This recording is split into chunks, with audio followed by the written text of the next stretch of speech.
And that was where Hirad showed his mechanic, as we're now about to show you game number 1. The draft is on the way. It is upon us, ladies and gentlemen.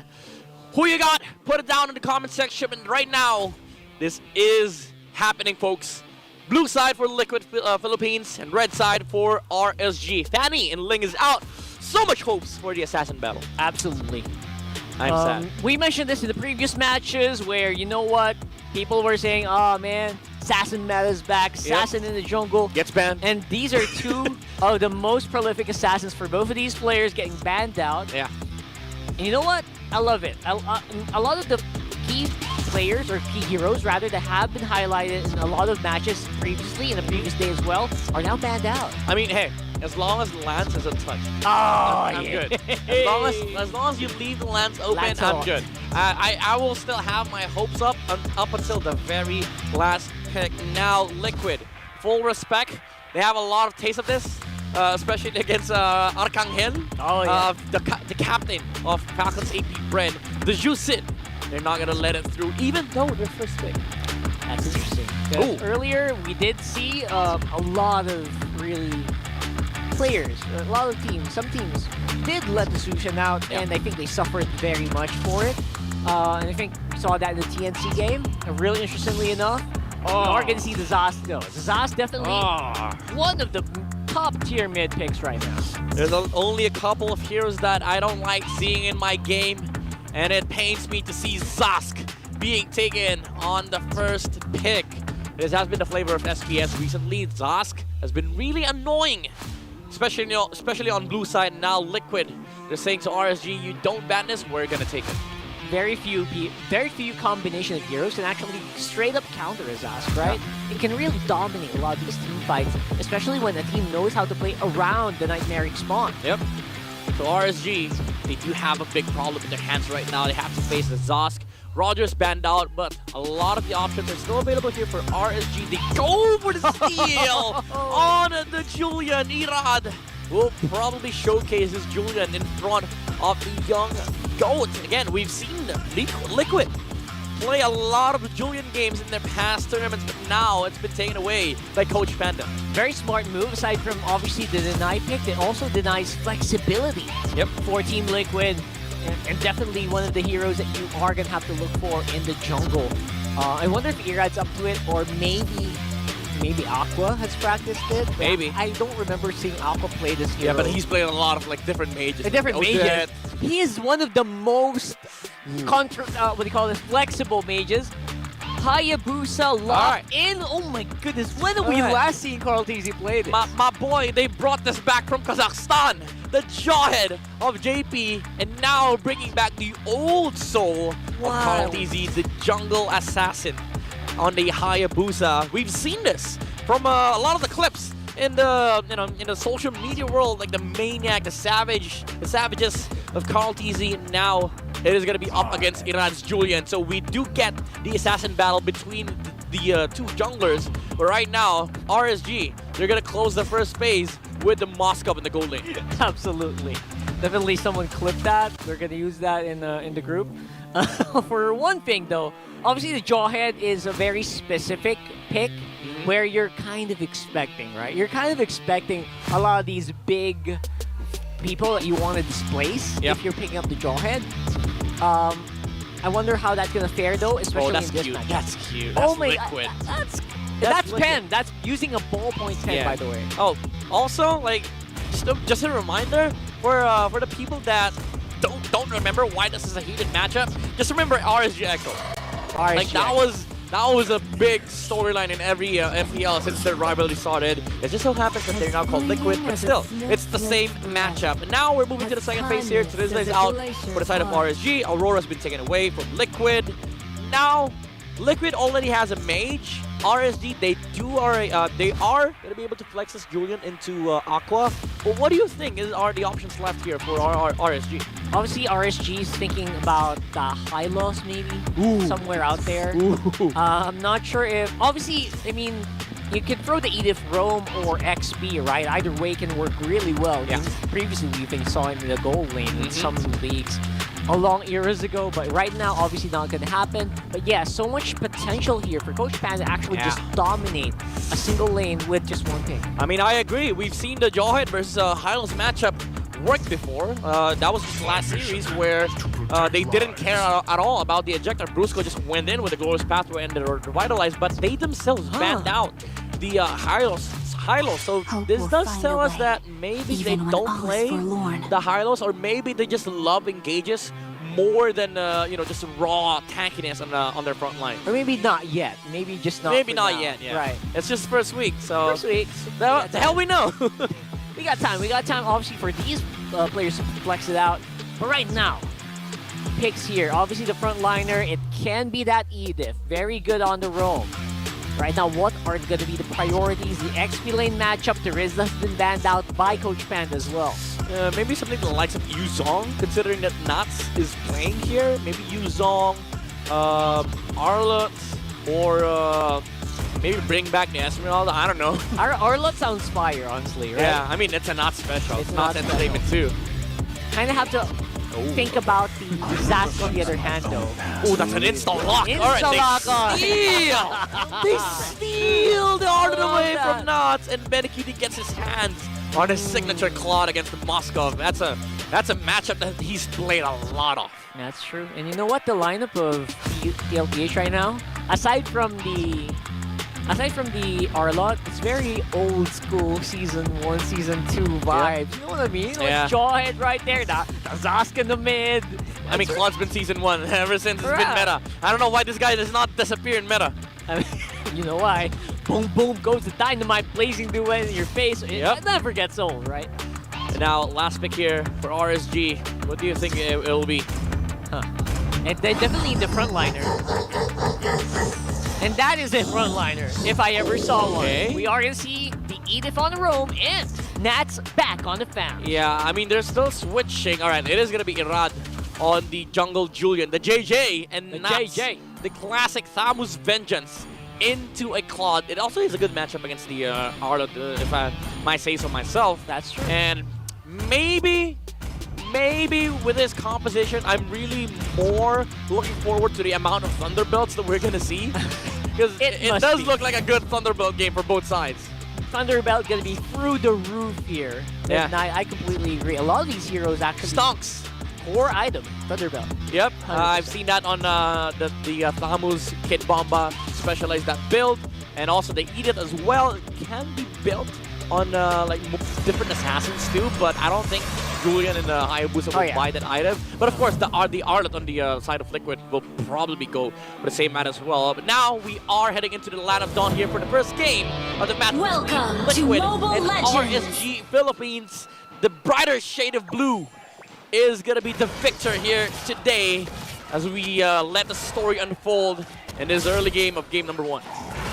Yeah, and for now, obviously, we've seen Carl TC's already legend, right, on that hero. I feel like there's just only so much you can already say about him, but we might see Carl TC play this game a little later on, because right now, obviously, the Hayabusa, one of the downsides of picking it up is you don't want to fight as soon as possible. Yeah. Meanwhile, on the other side, you know what?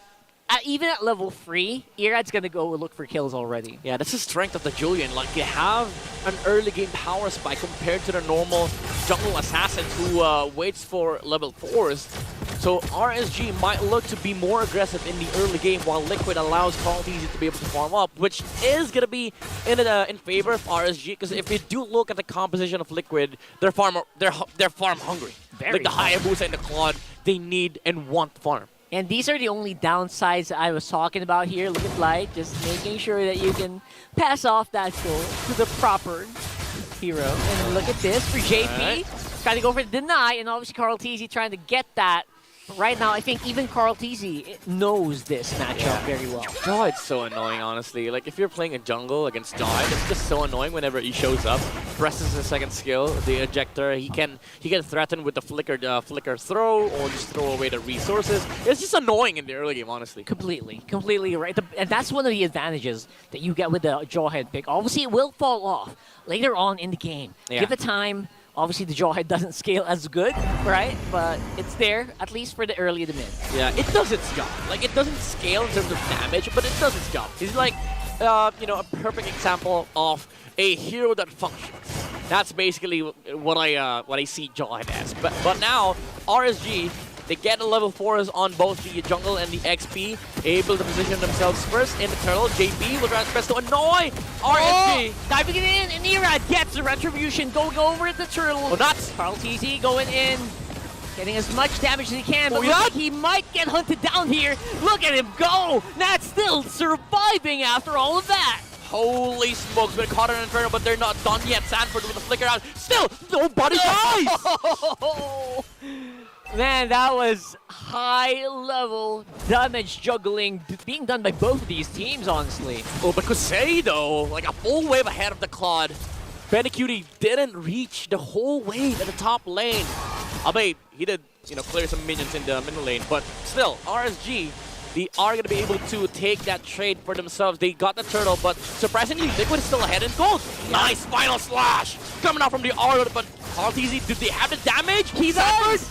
Diving in, and look at that, getting a 1-for-1, and I think that's Sanji finishing off Nats as well.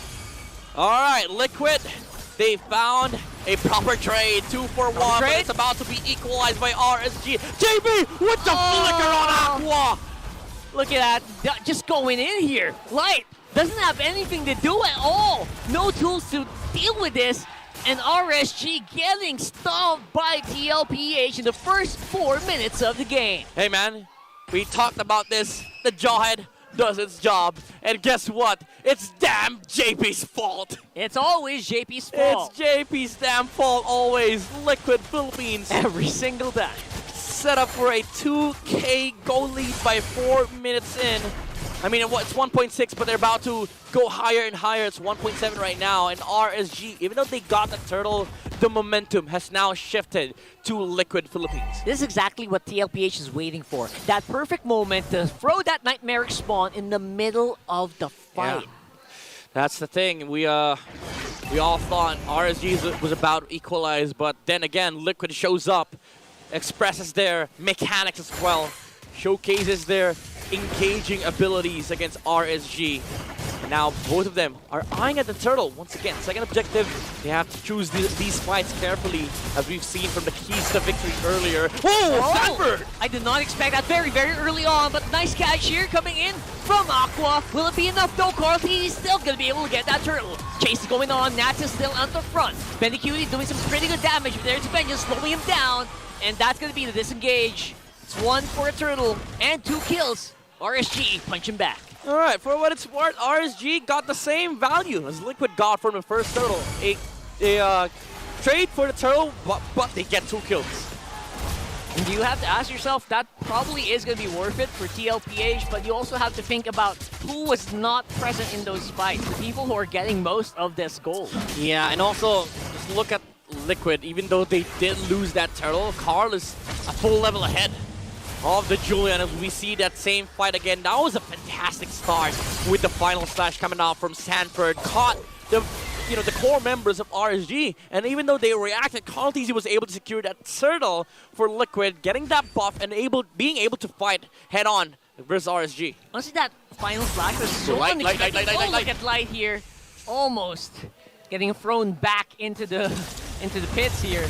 Yeah. Manages to walk out just in time. The tough woods definitely saved them here. 100%. Shatter, just slow down JP, looking for another target here. RSG feels like they should keep going, but you know who's going? Kusei. Yeah. He's non-stop going on that tower, and that's more gold back into RSG's pocket. It's a good split play coming out from the Raiders, and also very good river control from both Aqua and Light, just making sure that Liquid Philippines cannot punish this cross-map play being done by Kusei. But again, still, you have to face the music here. Liquid is getting a lot of golds on their important cores. The Hayabusa and Claude is sitting at the same amount of farm, while Irad trails behind by 600. Good chase as well. You know what? TLPH, they're going to have to keep their eyes as well on Kusei. He's been having a pretty chill day, yeah. I would say. It is a chill day. It's a very chill day for Kusei. and we are going to see probably another one big fight here around the turtle. Oh, Sanford! Magmar spawn up in the middle. That's getting thrown to the back line, but he is tanky AF. He's got vengeance. He doesn't even need to proc it. Turtles reset. They going for the fight once more. The target. Oh! And Carl TZ comes out at the end with the retribution. Cleanup Once again. The cleanup is going to be super crucial, though. TLPH must mitigate the damage. But you know what? They are punching back even harder here. Oh my goodness. The shadow lands onto the Moskov and Liquid. They fought back. Even though they lost Sanford. Thing is, they were like, no vengeance, no Cotton Inferno, Yeah. no Netherrealm.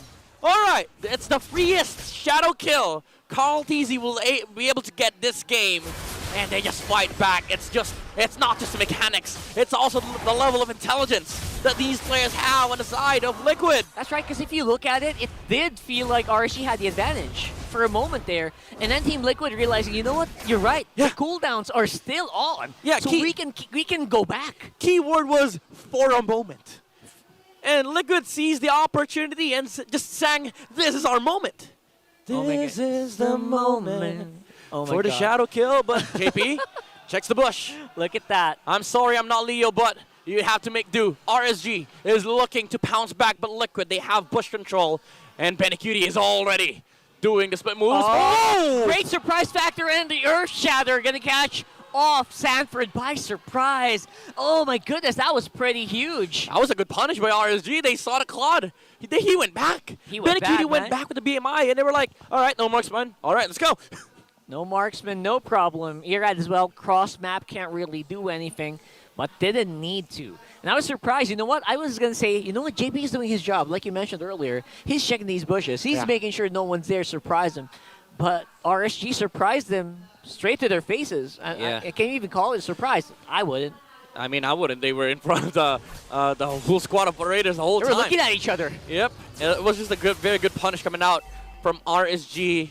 And now the Lord spawns on the bottom side of the map. Everybody is in position. Both Irad and Carl TZ is still yet to take their purples, but RSG's purple is much closer to the Lord. Oh, you gotta watch the damage from the Nightmaric spawn. That's one of those things that you cannot ignore, especially in the middle of a fight. Yeah, as much as you want to. you want to ignore it, right? But you can't. And that's what Team Liquid's power is right now. Ouch. JP tried to pull the Lord, but he felt the improved Lord. The changes with the Lord from the past 3 patches. HP percent damage. Yeah, HP percent base damage really changed the Lord dance here. So RSG and Liquid, they have to think carefully who can actually deal with the Lord here. And as I would say, it's only the Lings and the Claudes. But right now, Liquid has a Claude. RSG does not have anything, but they go for the fight instead. They don't want a Lord. They know they want that fight, and you look at this, the tankiness of RSG. It's being thrown into Team Liquid's faces. Sanford's gonna get taken out. They're fighting off under the turret, and the turret will not be enough to slow down the attack from the back. And Benecutie getting chased out here by Gusei. Look at that beautiful movement here coming into play. And Carl TZ gonna get taken out as well. Oh my goodness, it's a disaster. 3 members now getting down here for TL. Oh, Gusei! The International Spear of Destruction destroys Liquid Philippines, and RSG, they climb back, they take the Lord, and they diminish the lead. That was unbelievable. The timing of Crusade to go into the fight and take everyone he saw. He went straight into Benecutie first, and then followed Carl TZ, and there was just nothing Team Liquid could do to stop him. It was such an honest attempt from Liquid. They forced the Netherrealm. It was a perfect opportunity, even though they didn't have the shadow kill. The Claude was in perfect position, but the magic damage that came out from Aqua was able to repel the Claude away. And that was an amazing Spear of Destruction from Kusei. It came from Cambodia. That was a direct flight straight from Cambodia into the hearts of TLPH in that moment. No connecting flight, all business class, ladies and gentlemen, and RSG, they're riding on that business right now. They're in front of Liquid's business. They're in front of the 2nd tier tower in the mid lane, and they still have a Lord. Look at that. Benecutie threw 3 shots into the Phantom, and he got hurt as well. Ouch. That's not a good sign. It's not even an ouchie, it's an ouch. Ow. A capital O-U-C-H. All right, that's going to be interesting to watch later on. Especially with it. Not for Benny. I mean, not for Benny, but for everyone else. You know what I mean, right? Yeah. But right now, Kusei, nigh unstoppable. This is the Moskov everyone dreams of. Yep. There's a reason why this hero does not, he's supposed to be respected. He does not go through the draft without proper lane matchups. But even then, Liquid, they did set up for the Claude here against the Moskov. It's just that Kusei kept finding these proper team fights here for RSG. It's pretty massive, actually. And the way that RSG knows that all they need to do is buy some time, keep everyone alive, that's the reason why they pick up, obviously, everyone in this lineup. Three very tanky frontliners, a very slippery jungler, right? Yep. It works. And to be fair, all of them have damage. The Edith, even the Tamus with the Vengeance, he can soak up a lot of damage and return them to Liquid. Oh, Light with Engage! Great engagement here. Again, JP will have a bit of a threat here with the ejector. Not going to be attempted by RSG, but they know it can still go either way. It was just a classic purple dance, you know? There's both junglers trying to steal away each other's purple buff, but it was CarlTZ that took it from RSG. Even though it's still a fair trade, like both of them still got their own purple buffs. But right now, what they're eyeing at is the next Lord, which is about to spawn in 30 seconds. Now RSG, they have the prep. This is the fundamentals, the pandamentals, split push. Go take that opposite side of the lane. Make sure that this lane is split pushing forever. Is slow push. That's a very good setup here from RSG. The top lane, they don't have to worry about that for the next minute. And that's the strength of the Moskov. They can control all these lanes all the way up top, and there is still going to be an opportunity for Kusei to join the fight with the Spear of Destruction. Yeah, again, the international presence of Kusei, but Nuts again in the front line. He's jumping right here. Back in front, RSG Kusei with the damage! Nice pull with the Shadow Stampede, but now everyone is in range of the NetherRealm. And now it is going to be domination once more for the members of RSG. 4 members down. Benny Cutie is all that's left. Luckily for TLPH, no minion waves for them to manage. Again, RSG showing their brighter colors here. Their shade of blue blowing away Liquid's chances of winning this game. Oh boy. They're about to crack the base. It's just Benny. It's just Benny. He can't. The minion wave was too close by. Benny! Trying to go for the back line. Trying to see if he can buy some time. Every single second counts. Not enough. Looks like that will not be enough. And a beautiful move here for RSG, taking game number 1.